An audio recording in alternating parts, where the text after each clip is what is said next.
Well, hello there, and welcome to Carpo's Reality. I'm basically out here in my little garage zone, going to make a little video about music. And I've made several videos about music, and it always seems silly to even talk about particulars of music because it's such an integral part of my life. I consider it to be kind of a given that everyone likes music. However, over the years, I've met several people who just aren't interested in music. It's not that they don't like it, they're just not interested. And it always brings to mind when I was working out in the West Hills in Portland, and I was working on this historic home, and I was remodeling it for this gay couple for about 2 years. And it was interesting because they were totally different, you know, a gay couple, as in one of the guys was much more of a worker type. He was the guy who brought home all the money, and he was always in California, you know, doing work because he worked for a giant produce distributor here on the West Coast. And meanwhile, the other guy, he was a little more flamboyant, and he really liked finer things. He liked art. He liked deco. And I'm only mentioning his, you know, gay nature because of the fact that anybody who knows gay people knows that some gay people have a very strong appreciation for arts, just like anyone, of course. But it seems like there's a very strong appreciation of style, of elegance with this particular guy. And he was a really nice fella. He was really well read, or well, he knew enough to know that music was, I guess I don't know what he knew as far as music, but he did listen to music. When we were doing the remodel, he put in a stereo system in that house with just basic ceiling speakers. The little 6-inch speakers, and those things each one of those probably cost more than my whole stereo system. So, yeah, and then he had a really nice stereo put in the back room, and everything was run on all these channels. However, he didn't listen to music, and I'm making this point because I guess to him music was more of an entertainment type thing. So when people come over, you play music, or when you want something in the background to make it seem elegant, you play music. However, he never was really into it or cared what was playing. It was just particular symphony music. And I appreciate orchestra. I love symphony music. In fact, when I was younger, I wasn't a huge fan of it, but I always respected it for what it was. And I hoped that one day I would grow to love that type of music, because there's a big difference between putting two guitarists together and dubbing a bunch of stuff over and having a symphony of 50 people plus performing a giant masterpiece, which takes a lot of work and dedication. But you can't force yourself to like the music, is my point. And this is opening it up this way because I wanted to try to express my view that we really have to be careful about telling others what music sucks, okay? I listen to so many different styles of music, and I guarantee that each person I meet will think at least one style I like sucks. And I grew up listening to stuff like, let's say, Bob Marley and Led Zeppelin, or The Doors. That was the stuff my dad listened to, that I was raised with, Crosby, Stills, Nash and Young. And then I got into heavy metal. First it was like butt rock, you might call it, like Rat, Poison, stuff like that. Black Sabbath, of course. And as time progressed, I got into Pantera, all the heavier bands. Then I went into the hippie music. I went into Grateful Dead, Fish, String Cheese Incident, all these different jam bands. And then I during this whole time, I was always into rap. Even back when I was first listening to butt rock, I was still listening to NWA, even MC Hammer. So the point is that I have a wide interest in different styles of music. But the one thing that always surprises people is that I don't like blues. I'm a musician myself. I like jamming blues with some people. I like to rip out maybe a couple riffs, jam around, and a certain blues songs might even hit me at a time where it's just right and I like it. So I know somebody out there would say, but all music is based on blues, but those progressions are everywhere. This is true. It's not the style I don't like. It's the repetition, and the blues is set up to where you know what to expect. Let's just put it that way, okay? There are no surprises in blues. You might have little jams and solos, but the idea is to get into it without having to really know it. At least that's the way I see it. But I do love jazz, you see? But not all jazz. And I guess what inspired me here is I went and put on a Miles Davis LP in the house a minute ago, and I was listening to it thinking, oh, I do like this, but I'm very particular about which types I like and which styles I like within the genres. So I saw this really, I don't know, I guess I would say it was a very eye-opening kind of little clip on the School of Life channel like a week ago or so, and it was about pop music and what philosophy can learn from pop music. And it was pretty interesting because they say, he was saying that people will, dismiss pop music and they'll say, oh, well, this person who's performing may not even be, they may be lip syncing, or they may have not even wrote their own lyrics, they may have not wrote their own music. They may have one person writing the music, another person performing the music, and another person as the face for the music. And when you look at it from a musician standpoint, you see how shallow that seems. It reminds me of the 80s where it was all about glam and hair rock and stuff like that. Except for the difference was that in the 80s, the music that was, a lot of those bands were really into progressive, I guess, controversial or political views about the government, about the system at play. And I think that pop music is obligated, since it's so popular, it should be obligated to put out more of an important message, right? Well, this is where I've kind of changed my tone on this. I understand it from a different perspective, only because I see that the people who play pop music, they do it to invoke an emotion within the crowd, within the people, right? And it may seem fake, but you realize what they're trying to do is they're trying to use all the right tools, all this collaborated effort to make the best impact.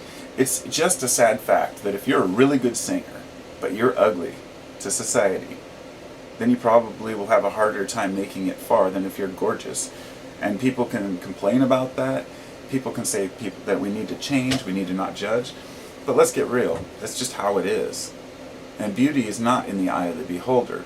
There is a certain degree of beauty that is tolerable, I mean, sure, we see beauty where another person may not, but that's ignoring the fact that there is a general consensus that certain people just don't fit the bill. Whereas maybe a person's a really good looking and they're a really good singer, but they know nothing about, they have no emotion, no feeling, they don't have any actual experiences in life to write about, so they have somebody write their songs. This is why when a pop artist is the singer, the writer, the producer, performer, all these things, is why they get so much credit for it. I think Beyonce, people like that, she gets a lot of credit for that. But on the other hand, I don't know. I don't listen to Beyonce. But what I don't approve of is in music is when it's all about the glamour, all about look at me, rather than look at the music.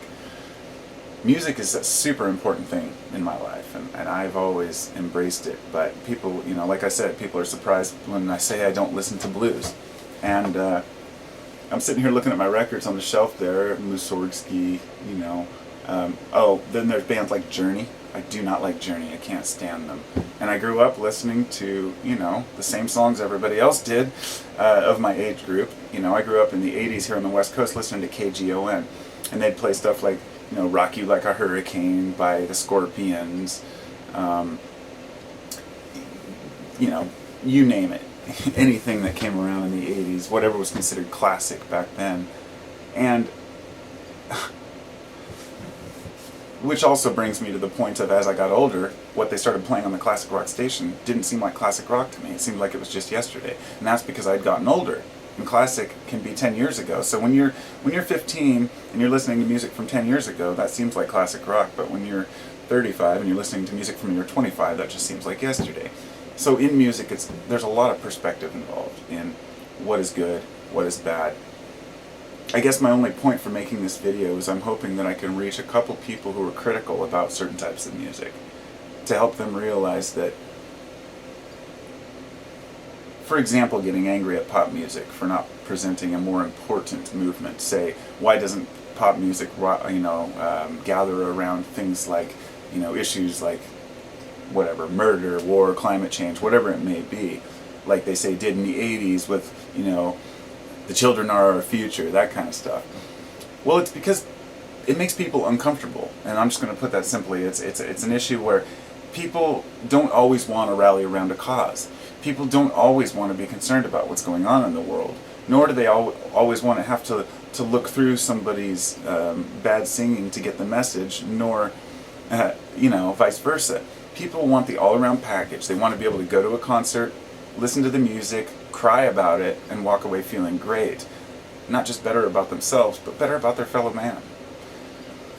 As a musician, I play bass, guitar, drums, you name it. I'm not a very good drummer, but I played enough to know that I really love music and I love jamming with people. And I used to play a lot of acoustic guitar, and I wrote dozens of songs over the years that would just come and go. Because to me, I didn't see myself as a good lyric writer. Other people may have liked it, but when you're criticizing and analyzing your own writings as a musician, it's you hold other people to that standard. So if I work hard to make sure my lyrics are meaningful, and then I hear a song where it doesn't seem like it means anything, where it's just about something stupid, well, it's not my room to tell them what they should sing about. One of my favorite bands, Phish, they don't sing about very much important. I mean, if you know their lyrics, they sing about some crazy, wild, wacky shit. And a lot of it doesn't make sense. It's because the emotion in the music of Phish is driven by the music, not necessarily by the lyrics. And before I go, I'd like to point out this is really why I love EDM, or electronic music. I'm like one of the only people in my friend group who really listens to electronic music, and I've always loved it. I was into the Chemical Brothers and Propellerheads back in the 90s, and whatever came out, I tried to, I found there was a period of time where dance music turned to total shit.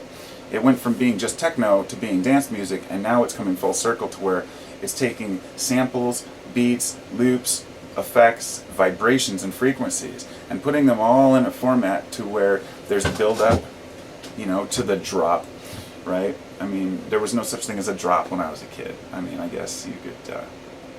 it was still a term, but it wasn't used as it is now. The drop is the point where the song just hits after a build-up. Every one of those drops is an emotional yeah for people to cheer as a collective unit.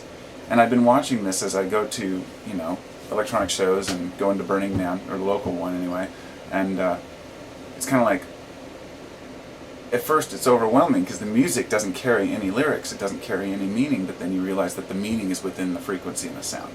So if you take pop music, you can do the exact same thing. If it hits you within the music, or the frequency part of it moves you, then right on. If it's the lyrics that move you, right on. If it's the show and the explosions and the firework, display, cool.